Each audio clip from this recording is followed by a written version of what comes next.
Intellectual freedom begins when one says with Socrates that he knows nothing, and then goes on to add, do you know what you don't know, and therefore what you should know?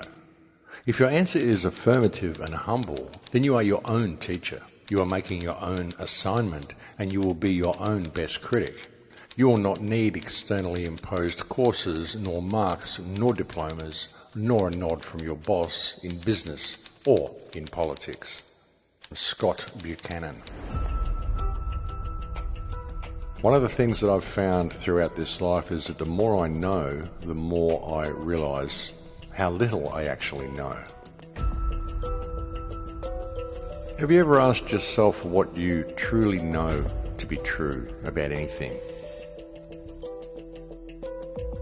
There are so many mysteries in this world, and there are so many things that are simply not what they seem, and attempting to find an answer to the human predicament and a way out of the human predicament is a path that is fraught with misdirection and distraction.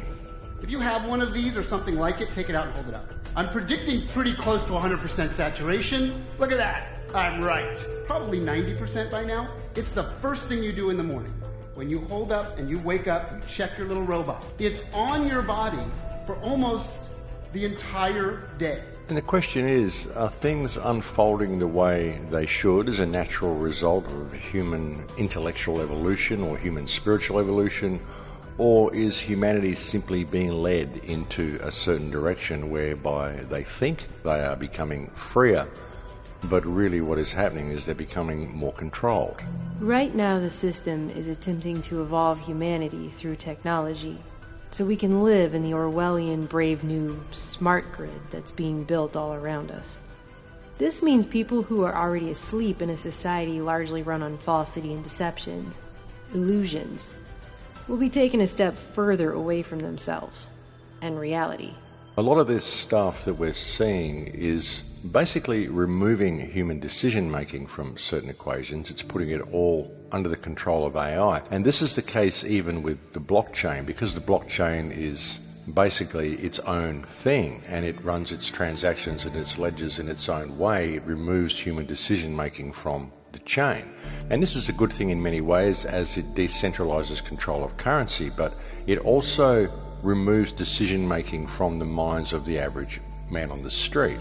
You know, certain aspects of our lives that we're used to doing, certain things that make us human, these aspects of ourselves are being removed from us. And the machine is making more and more decisions that control everyday actions of our lives. A lot of people think this is a good thing because they're applying it to the currency and they're looking at the control that central banks have had over the currency for so long and the damage that it's done, and so decentralizing that control seems as a good thing. And yes, it is in many ways.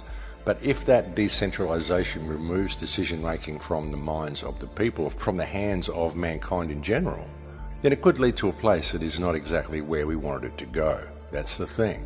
We got so addicted to technology that 9 out of 10 people today experience something called phantom vibrations. This is when you have your phone in your pocket and you thought it vibrated, you pull it out, there's nothing. People looking at these little pieces of silicon in various sizes, not really communicating with each other, communicating with their little robot buddies. Is this where we're going next? Are we effectively softened up enough as humans with our robotic connections to the world that we are actually going to be accepting more, a lot more?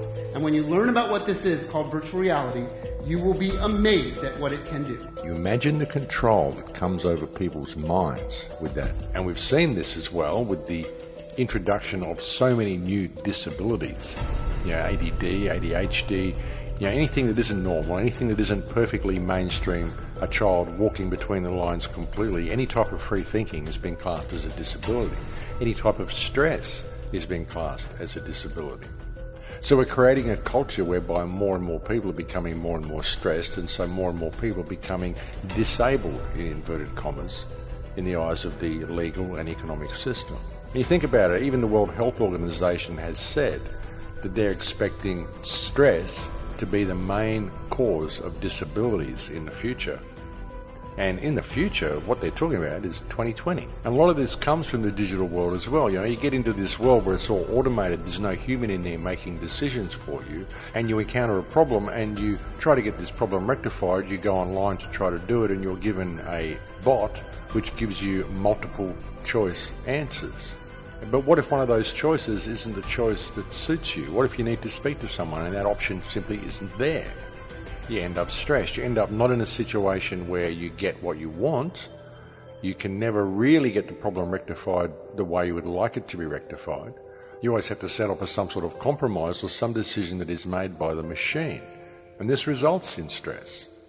So the whole thing's a play, and you get to a point where you realize that this is where we are being led. We are being led into a point, into a place, where as the system becomes more and more automated, more and more mechanized, people lose more and more employment and human decisions are removed from situations more and more. We get to a point where basically the entire human race ends up on a disability pension, or most of it anyway, because most of them simply can't function within the system. And if they can't function within the system, if their jobs are being removed and their normal life skills are being removed, well, what way can you compensate for these people? Well, the best way to do it is to put them on some sort of disability pension. And the way you do that is to make every loss of life skill they've lost, and every emotion that they feel or any wish to express that emotion, if it's anything apart from bland happiness, becomes a disability. And I know this probably sounds a little difficult for people to deal with and a little difficult to take, and I'm not saying anything about people with normal disabilities. I mean, there's a lot of people out in society who have disabilities, very genuine disabilities, who need looking after.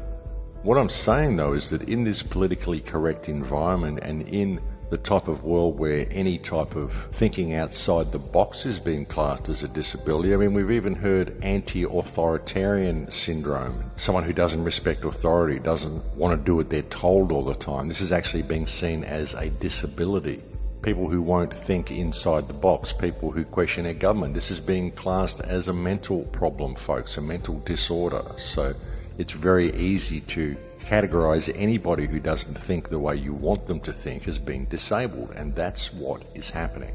This, of course, has all been achieved via the gradual dumbing down of the human race as well. The education system, and again, the things that we get on our mobile phones, all the little smart conveniences we get to help us out in our lives all the time, which prevent us from thinking for ourselves. It's like anything becomes atrophied. As I said previously, if you don't use something, it becomes atrophied. If you don't use your legs, if you sit in a chair for 20 years and don't use your legs, they become atrophied. It's the same with your sight, it's the same with your hearing, and it's the same with your brain as well. If you don't use it, if you don't continue to grow those neural pathways, then they disappear. It's a simple fact that people use a GPS to navigate their way around their own city that they live in.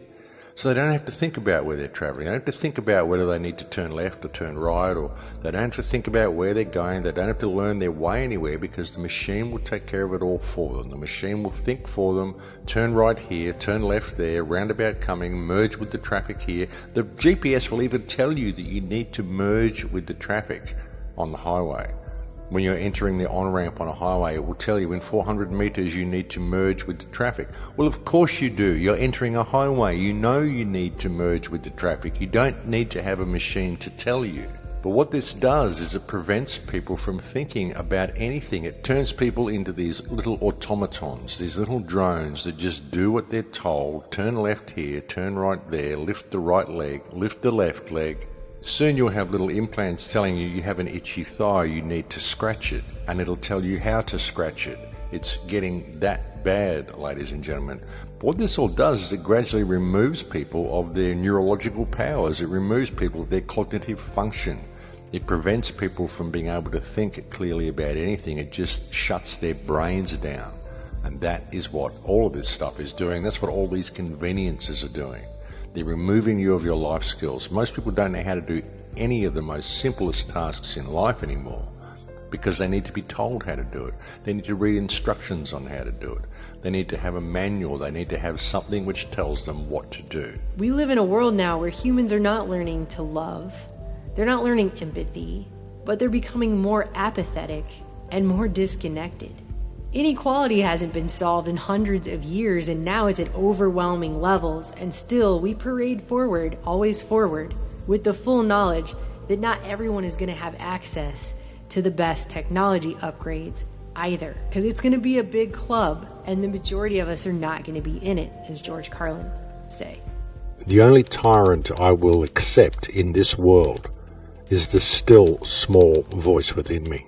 And even though I have to face the prospect of being in a minority of one, I humbly believe that I have the courage to be in such a hopeless minority.